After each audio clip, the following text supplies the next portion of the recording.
আসসালামু আলাইকুম বন্ধুরা, শুভ সকাল। সকাল সকাল একটা ফোন পাইলাম। ফোনের উপরে কইতেছে, মুরব্বী একটা কাম করুন লাগবো, আমার লগে এক জায়গা যাওন লাগবো। তো না গেলে ওই তুই নিয়ে আর কি যাওনি লাগবো। কি আর করুন দেবো, উঠতে আরে গোসল গাছল করে একটু ফ্রেশ ট্রেশ হয়ে পাঞ্জাবিটা করতে দেয়া, দাঁড়িয়ে দুড়ি আস্তে আস্তে একা হয়ে দেয়া, একটু আতরটা লাগে যাতে একটু গেরান গেরান করে সুন্দর। যদিও আতর ব্যবহার করা সুন্নত, এর লেগে একটু লাগাইলাম। তো আতরটা লাগানোর পরে মানে শরীরটার মধ্যে একটু ফ্রেশ এনার্জেটিক একটা ব্যাপার হলো। তো বুড়িটা কি বাইরে গেছে নাকি, আনেরা কি কই? আমার তো মনে হইতেছে ঠিকই আছে।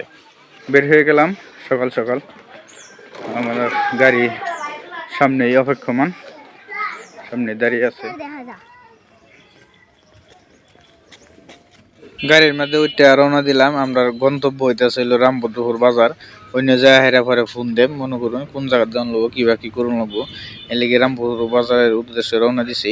তো আমার লাগে আমার ওই যে মুরব্বী, আমার ছোট ভাই আর কি পিছনে, ওই যে একটু একটু দেখা যাইতেছে।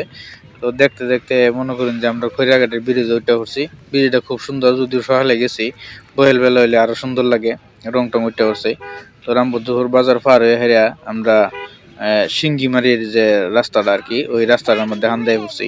তো গাড়ি এনে কিছু খারইলাম, এই যে সুইচ গেট ব্রিজে কতক্ষণ খারইলাম। খারইয়া আর কি চারপাশটা একটু দেখলাম, খুব ভালো লাগলো।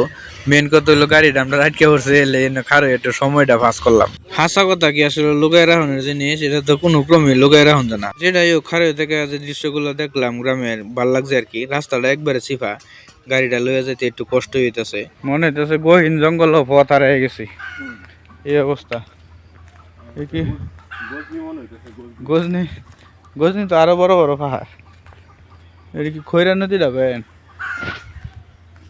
আমি মনে করছিলাম খৈরা নদী, পরে শুনি যে না, এটা খৈরা নদী না, এটা হইতেছে ব্রহ্মপুত্রের একটা শাখা। নাহলে মূল ঘটনাটা খুললা কই, আমি গেছিলাম হইলো রামভদ্রপুর ইউনিয়নের সিঙ্গিমারি হাজিবাড়িত। তো ওই হইলো আমার যে মুরব্বী ছোট ভাই আর কি। তো ওনার পিত্রালয়, মানে ওনার বাবার বাড়ি। তো অনেকদিন ধরে যাওয়া হয় না, এর লেগে এই সুবাদে যখন যাওয়া হয়েছে আর কি গেলাম। যাওয়ার পরে বাড়িতে মেলাক্ষণ সময় আড্ডা মাড্ডা দিলাম। বাড়ির ভিডিও করছি না, যেহেতু মহিলারা আছে।